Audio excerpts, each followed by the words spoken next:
اور تم سے سوال اگر کرے گا فرشتہ کہ تمہارا امام کون ہے تو تمہارا جواب کیا ہوگا؟ اچھا دیکھیے المیہ ایک یہ بھی ہے کہ مسلمانوں کو اس معاملے میں بھی کنفیوز کر دیا گیا. مولوی یہی بتاتا ہے کہ فرشتے 3 ہی سوال پوچھیں گے قبر میں, من دینوں کا, من ربوں کا, من نبیوں کا, اور کوئی سوال فرشتے نہیں کریں گے. اچھا یہ ملا بھی ایسا منحوس ہے جو 3 سے آگے ہی نہیں بڑھ رہا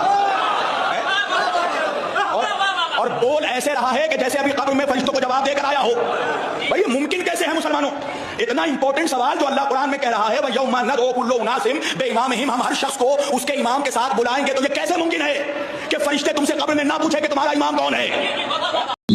استغفر اللہ استغفر اللہ. قبر میں اماموں کے تعلق سے کوئی سوال نہیں کیا جائے گا. قبر میں کیا سوال کیا جائے گا یہ ہمارے آقا نبی رحمت صلی اللہ علیہ وسلم ہمیں بتا گئے. اب اس جیسے رافضی لوگ, رافضیوں کے غلام اور دلال لوگ آ کر اہل سنت کو بدنام کرنے کی کوشش کر رہے ہیں اور کہہ رہے ہیں قبر میں جو ہے امام کے بارے میں سوال کیا جائے گا, فرشتے آ کے پوچھیں گے امام کے تعلق سے تمہارا کیا جواب ہوگا. ارے بیوقوف, یہ سوال ہوگا ہی نہیں تو جواب کی کیا بات ہو گئی ہے؟ اور دوسری بات جو تم کہہ رہے ہو کہ منحوس مولوی 3 سوال سے آگے نہیں بڑھتے, ثم معاذ اللہ, منحوس تو تم ہو. اور رہی بات تم جو علماء اکرام کی توہین کر رہے ہو, علماء جو ہے انبیاء کے وارث ہے, حضور صلی اللہ علیہ وسلم کی حدیث ہے, تمہیں رسول پاک صلی اللہ علیہ وسلم کی تعلیمات کی بو بھی نہیں پہنچی ہے. پیارے آقا صلی اللہ علیہ وسلم فرماتے ہیں کہ علماء جو ہے انبیاء کے وارث ہیں, اور تم وارث الانبیاء کی توہین کر رہے ہو اور منحوس کہہ رہے ہو. اور رہی بات کہ تم جو 3 سوالات کی بات کر رہے ہو, یہ 3 سوالات جو ہے علماء اکرام اپنے پاس سے نہیں بیان کر رہے, بلکہ یہ فرمان مصطفیٰ صلی اللہ علیہ وسلم ہیں. تم فرمان مصطفیٰ صلی اللہ علیہ وسلم کی توہین کر رہے ہو, معاذ اللہ استغفر اللہ, اور خود کو کہتے ہو بہت بڑے عالم اور بہت بڑے علامہ بنتے پھرتے ہو. ایسے جاہلوں کو اسٹیج سے نکال بھگائیے. پتہ نہیں ایسے لوگوں کو بلا کر بیٹھا کون لیتا ہے جس کو نہ حدیث کا علم ہے, نہ حضور کی ادب و تعظیم معلوم ہے, نہ حضور صلی اللہ علیہ وسلم کے فرمان کا نالج ہے, بلکہ یہ اپنی جہالت کی وجہ سے علماء اکرام کی توہین کرتا ہے, حضور صلی اللہ علیہ وسلم کی تعلیمات کی مخالفت کرتا ہے. دیکھیے بخاری شریف اور بخاری مسلم اور ابو داؤد شریف کی حدیث پیش کر کے اس جاہل کی جہالت کا دندان شکن جواب دیتے ہیں. ایسے فرضی لوگ اپنے نام کے ساتھ وارثی لکھتے ہیں اور سوچتے ہیں کہ ہم شہرت یافتہ ہو جائیں گے اور لوگوں کو گمراہ کر دیں گے, تو ہرگز ہم جیسے اوریجنل وارثی ایسے ڈپلیکیٹ وارثی کو کامیاب ہونے نہیں دیں گے. الحمدللہ ہم اہل سنت کے لوگ ہیں. ہم جو وارثی ہے وہ سنیت میں ایک دم سخت ہوتے ہیں, عقیدے میں ایک دم اسٹرانگ ہوتے ہیں, ہمارے عقیدے میں ذرہ برابر بھی رافضیت داخل نہیں ہوتی ہے. ایسے لوگ جو ہے نا یہ سب وارثی لکھے لیکن اصل میں یہ رافضی قسم کے لوگ ہیں, اس لیے رافضی عقیدے کو پروموٹ کرتے ہیں. دیکھیے بخاری شریف مسلم شریف کی حدیث سے, بخاری شریف اور مسلم شریف میں صرف ایک سوال نقل کیا گیا ہے قبر کے تعلق سے. بخاری کی حدیث نمبر ہے 1374, جس میں حضور صلی اللہ علیہ وسلم فرماتے ہیں کہ قبر میں مردے سے جو ہے سوال کیا جائے گا کہ بتا اس شخص کے بارے میں تو کیا کہا کرتا تھا. یعنی حضور صلی اللہ علیہ وسلم کی طرف اشارہ کیا جائے گا, پوچھا جائے گا کہ حضور کے بارے میں تمہارا کیا عقیدہ و نظریہ تھا. ابو داؤد شریف کی حدیث میں 3 سوال ہے جو نجات کے تعلق سے ہے, اور ایک آخری 4 سوال ابو داؤد شریف میں نقل ہیں. تو ابو داؤد شریف کی حدیث نمبر 4753 ہے کہ حضور فرماتے ہیں کہ جب قبر میں مردوں کو دفن کر کے لوگ واپس لوٹ رہے ہوں گے تو جو مردہ ہے میت وہ اپنے قبر سے لوٹنے والوں کی چپل کی آواز کی آہٹ سن رہا ہوگا. پھر اسی بیچ فرشتے سے سوال پوچھیں گے کہ تمہارا رب کون ہے, تیرا دین کیا ہے, اور تمہارے نبی کون ہیں.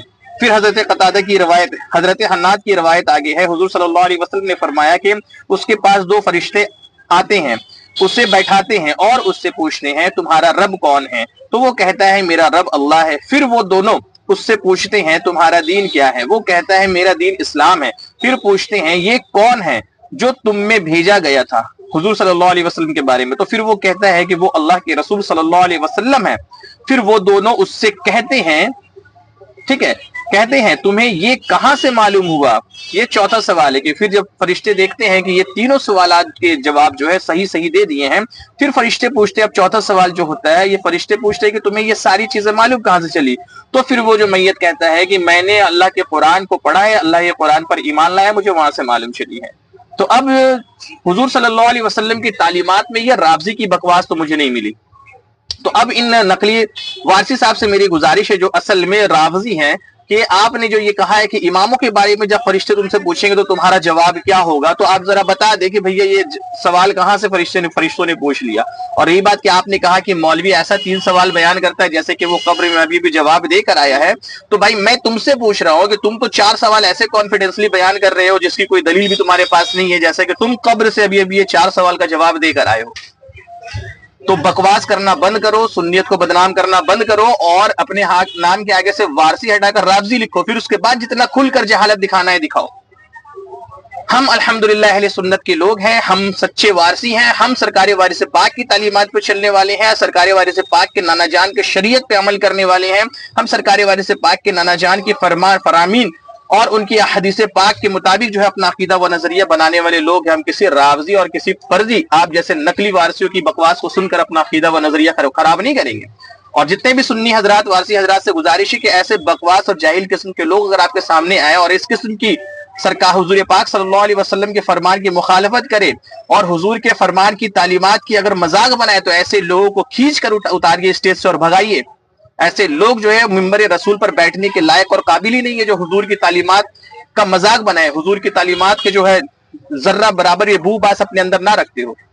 تو جو لوگ دلائل سے بات کریں، جو حضور صلی اللہ علیہ وسلم کے فرامین کو کتابوں سے بیان کریں، جو سرکار وارث پاک کی تعلیمات کو کتابوں سے بیان کرے حوالے کے ساتھ، بس انہی کی باتوں کو سنا کیجئے، اسی پر عمل کیا کیجئے۔